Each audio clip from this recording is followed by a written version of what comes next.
నమస్తే, welcome to our channel. నేను మిషాల్ని. తాజా అప్డేట్ మనం 2 అంశాలు ఇప్పుడు ప్రస్తావిద్దాం. ఫస్ట్ ఒకటి, మద్యం కుంభకోణం కేసుకు సంబంధించి అనిల్ చోక్రా ఆయన 3 రోజుల కస్టడీకి అయితే తీసుకున్నారు. మరి ఎన్ని ప్రశ్నలు అడుగుతున్నా సరే ఒక్కదానికి కూడా సమాధానం చెప్పలేదు. మరి ఈ రోజు రేపు కూడా నిజాలు వచ్చే అవకాశం కూడా ఉంది. మరి రెండో అప్డేట్ ఏంటంటే, వైసీపీలో ఎమ్మెల్సీలు అందరూ కూడా 6 అయితే ఉన్నారు. 6 కూడా రాజీనామా చేశారు. ఇక ఆ పార్టీ పరిస్థితి ఏంది? ఇలాంటి అంశాలను చర్చించే స్టూడియోలో ఉన్నారు ప్రముఖ రాజకీయ విశ్లేషకులు అడుసుమల్లి శ్రీనివాస్ గారు ఉన్నారు. వారిని అడిగి విషయాన్ని తెలుసుకునే ప్రయత్నం చేద్దాం. నమస్కారం సార్. నమస్కారం అండి. సార్, వైసీపీ పార్టీలో ఇప్పటికీ ఫస్ట్ ఒక అంశం ఏంటంటే ఎమ్మెల్సీలు అందరూ కూడా రాజీనామా చేశారు. అయితే మరో పక్కేమో ఇప్పుడు సిట్టు మద్యం స్కామ్కి సంబంధించి సిట్టు దూకుడు పెంచింది. అనిల్ చోక్రా అనే వ్యక్తి ఇప్పుడు ఆయన అసలు పాత్ర ఏంటి సార్? అందులో ఆయన ద్వారా ఇప్పుడు అన్ని వెలుగులోకి వచ్చే అవకాశం ఉందని చెప్పి మనకు సిట్టు ద్వారా మనకు వచ్చే వెలుగులోకి వారుతుంది.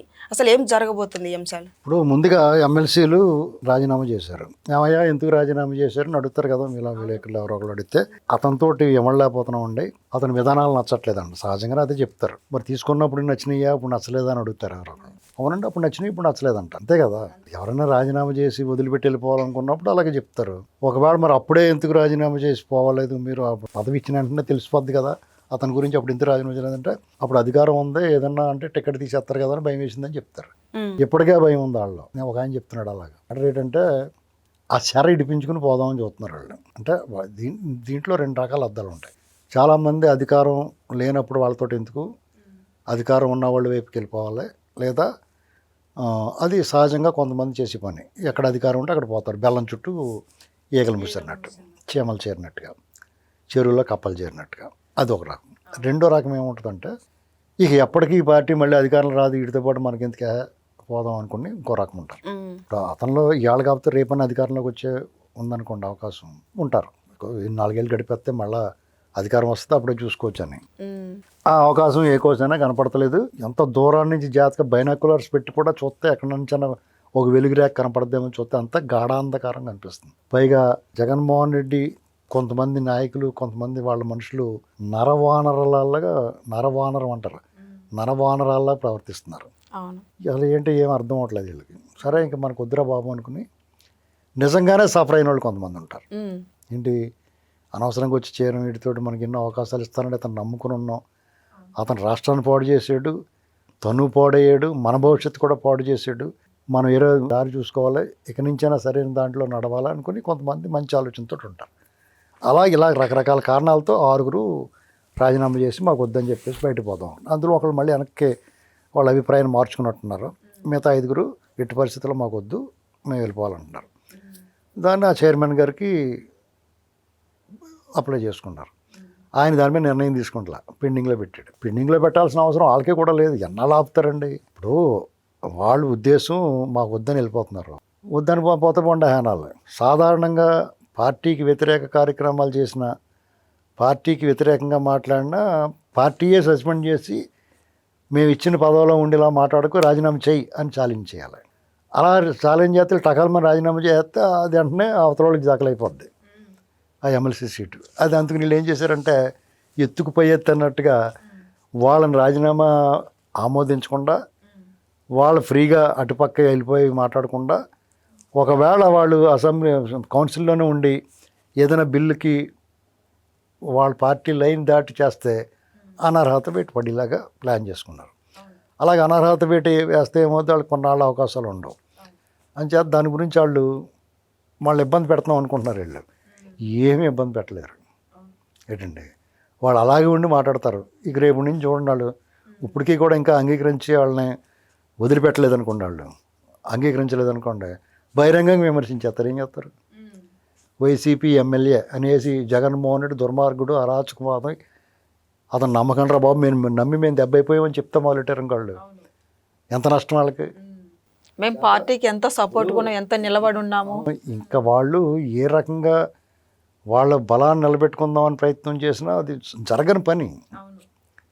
ఇక దేనికో దానికి సిద్ధపడాలి, వదులుకోవాలి. ఇప్పుడు ఆ చైర్మన్ గారు ఎన్నాళ్ళు ఆపగలుగుతాడు? ఏంటండి మ్యాక్సిమం డిలే చేయగలుగుతాడు. ఆయనకి అప్రతిష్ట. వాళ్ళందరికీ రాజకీయ భవిష్యత్తు ఉండదండి. వీళ్ళు ఏం చేయాలంటే ఇప్పుడున్న ప్రభుత్వం, పార్టీలు ఇలాగా జగన్మోహన్ రెడ్డికి ఇంకా అనుకూలంగా ఉన్న వ్యవహరించిన వ్యక్తులు కానీ, శక్తులను కానీ నాయకులను కానీ భవిష్యత్తులో వాళ్ళకి దారి ఇవ్వకూడదు. వాళ్ళకి అనవసరంగా మనం వాళ్ళు జగన్మోహన్ రెడ్డి సపోర్ట్ చేసి అతన్ని ప్రజలు చీకొట్టిన అతని వెనకాల మనం ఉన్నందుకు ఏ రాజకీయ పార్టీ కూడా మన దగ్గర చేరనివ్వట్లేదు అనేటువంటి మెసేజ్ అయితే వెళ్ళాలి. భూషణ్ రాజు గారు కూడా చైర్మన్గా వైసీపీ నుంచి వచ్చిన వ్యక్తిగా ఆయన వ్యవహరించవచ్చు. ఒక మెంబరు నేను రాజీనామా చేస్తున్నాను నన్ను వదిలేయండి అంటే కూడా ఆయన ఆపడానికి ఎంత చైర్మన్ అయినా సరే ఆయనకి కూడా హక్కు లేదండి. అది మీకు రేపు మాపు ఆమోదించక తప్పదు. ఆయన చేస్తారు, కొంచెం డిలే చేయగలుగుతాడు కానీ ఆమోదించక మాత్రం తప్పదు. మరి జగన్మోహన్ రెడ్డి పండగ తర్వాత పార్టీని బలోపేతం చేసుకోవాలంటున్నాడు. మరి ఈలోపు వీళ్ళేమో రాజీనామా చేసి బయటకు వచ్చేసారు. ఏదో ఒకటి ఆ మధ్యన ప్రజల్లోకి వెళ్తాను ఉగాది నుంచి అన్నాడు. ఆల్రెడీ ఉగాది వెళ్ళిపోయి వినాయక చవితి వచ్చేసింది, వినాయక చవితి వెళ్ళిపోయి దీపావళి వచ్చింది, దీపావళి వెళ్ళిపోయి రేపు క్రిస్మస్ సంక్రాంతి అన్నీ వచ్చేస్తున్నాయి. ఆయన ఉద్దేశం ఏంటంటే అడుగుతారు మీలాంటి వాళ్ళు వెళ్ళి, ఏమండి మీరు దీపావళికి వస్తాను ఉగాదికి వస్తున్నారు, దీపావళికి రాకపోతే సంక్రాంతికి వస్తాను అంటాడు.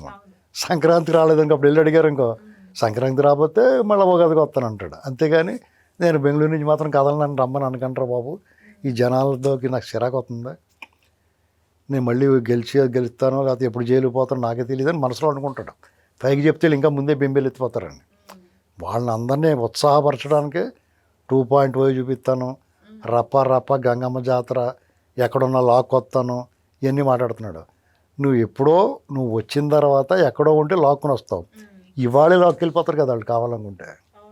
మీరు ఇలా మరీ రెచ్చిపోతే ఇప్పుడున్న ప్రభుత్వం మంచి ప్రభుత్వం, నాయకులు చాలా పద్ధతైన వాళ్ళు, ప్రజాస్వామ్యయుతంగా చట్ట ప్రకారం నడుచుకునేవాళ్ళు. మీరు మరీ గిల్లితే వాళ్ళకి ఇప్పుడు ఒక దోమ పదే కొడుతుందనుకోండి, పాపం దాన్ని కొట్టకూడదని వదిలేస్తున్నారు మీరు, చీమ కానీ దోమ కానీ. మీరు మళ్ళీ వచ్చి కొడుతుందనుకోండి, మీరు ఏం చేస్తున్నారు, నిలిపేస్తారు, నిలిపేరా పట్టుకుని అలాగే నిలిపేస్తారు. అది గుర్తుపెట్టుకోవాలి వాళ్ళు. ఇక ఈ నెయ్యికి సంబంధించి అడిగారు మీరు, పోక్రాయో గోక్రాయో అనిల్ చోక్రా అతను స్పష్టంగా చెప్పాడు, నేను అనేక డొల్ల కంపెనీలు పెట్టారు వాళ్ళు, నేను ఇవ్వాల్సిన అమౌంట్లన్నీ ఆ డొల్ల కంపెనీల ద్వారా వాళ్ళకి అందజేసి ఇవ్వండి. మనీ ట్రయల్ దొరికేసింది ఇక్కడ. మనీ ట్రయల్ దొరికే వరకు వాళ్ళు సేఫ్.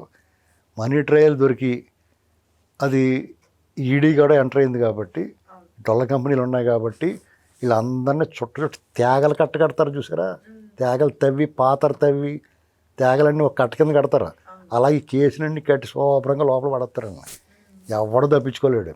వాళ్ళకి ఏంటంటే ఇది జాప్యం జరుగుతూ వచ్చి జాగు జరుగుతూ ఉండడం వల్ల ఏదన్నా విచారణ జరిగినప్పుడు, దర్యాప్తు విచారణ జరిగినప్పుడు అన్ని ఆధారాలు సేకరించడానికి ప్రభుత్వానికి దర్యాప్తు సంస్థలకి కొంత సమయం పడుద్ది. ఆ సమయంలో కొంతమంది మట్టగిడసల్లా తప్పించుకుంటారు. కానీ వీళ్ళు మామూలు వలయలేదు, నైలాని వలేసారు, కొరికి పారిపోవడం లేదు వాళ్ళకి. అర్థమైందండి? కొంచెం గిరగలాడుతూ ఉంటారు, అటు ఇటు తప్పించుకు తిరుగుతూ ఉంటారు. చివరికి ఎట్టి పరిస్థితుల్లో కూడా వీళ్ళు లోపలికి వెళ్ళి కూర్చుని అక్కడ ఈ జగన్ భజన చేసుకునే కార్యక్రమాన్ని అక్కడ ప్రారంభించుకోవచ్చు. మొత్తం చెవిరెడ్డి భాస్కర్ రెడ్డి చేతుల మీద కానీ ముడుపులు డొల్ల కంపెనీలు వాళ్ళ ఆస్తులు కూడా జప్తు చేస్తున్నారు. చూసుకోండి. మీకు రాజకేశ్ రెడ్డిది, చెవిరెడ్డి భాస్కర్ రెడ్డి మొత్తం అందరిదే, కృష్ణమోహన్ రెడ్డిది, జగన్ పియ్య అందరిదే చేస్తారు. మీకు మన అనేవాళ్ళు ముందు ఆస్తులు జప్తు చేయాలి. వీళ్ళందరైనా జప్తు చేసి అలా పెట్టి మీరు విడిపోయిన తర్వాత ఇస్తాం, ముందు అర్జెంటుగా ప్రభుత్వ ఖజానాకి ఇచ్చుకోవాలి. అప్పుడు మళ్ళీ కావాలంటే మేము అప్పుడు ఇస్తామండి అని చెప్పి పడేసుకోవాలి. పెన్షన్లకి 53,000 కోట్లు ఇచ్చేయడు చంద్రబాబు గారు పెన్షన్లకి. ఎక్కడి నుంచి వస్తే సగం డబ్బు ఇల్లు దొబ్బేసి సగం డబ్బు సంక్షేమ కార్యక్రమాల కింద వెళ్ళిపోతే రాష్ట్రం అభివృద్ధి ఎలా చేస్తారు? కాబట్టి ముందు అర్జెంటుగా అక్కడెక్కడ అప్పు తెచ్చి బదులు వీళ్ళ ఆస్తులన్నీ లాగేసుకుని మీ తర్వాత ఇస్తానులే బాబు, లేకపోతే దొనకొండలో కొండల మీద భూములు ఇస్తాం తర్వాత అని చెప్పి లాగేసుకోవాలి ఫస్ట్ ముందు అర్జెంటుగానే. ఆ పని చేస్తే ఇప్పుడు నేను చెప్పేది కొంచెం విచిత్రంగా అనిపిస్తుంది కానీ అది ఆ వైపుగా ఆలోచించాలి ప్రభుత్వం. మరి ఈ అనిల్ చోక్రా నుంచి అన్ని నిజాలు రాబడితే నా కొత్త పేర్లు వచ్చే అవకాశం ఉందంటారా సార్? మళ్ళీ ఇంకా కొత్త పేర్లు ఏమన్నాయి? ఇక మనకు తెలవాల్సిన పేరు జగన్ ఒకటే, ఇంకా అన్ని పేర్లు వచ్చేసినాయి. అది ఎవడ పుణ్యం కట్టుకుంటాడో ఎవడ గంట కొడతాడో కానీ ఆల్రెడీ చెప్పేశారు అనుకుంటున్నాను నేను. అది దానికి తగ్గ ఏదో ఒకటి నువ్వు డబ్బులు ఇచ్చినాయో లేకపోతే ఎవడదో ఒకటి చెప్పరా బాబు అంటారు. అది ఎవడో ఇచ్చే ఉంటాడు. వాళ్ళు సమయం కోసం వేచి చూస్తున్నారు అంతే. ముహూర్తం పెట్టారు, టక్మని తెస్తారు. Thank you sir.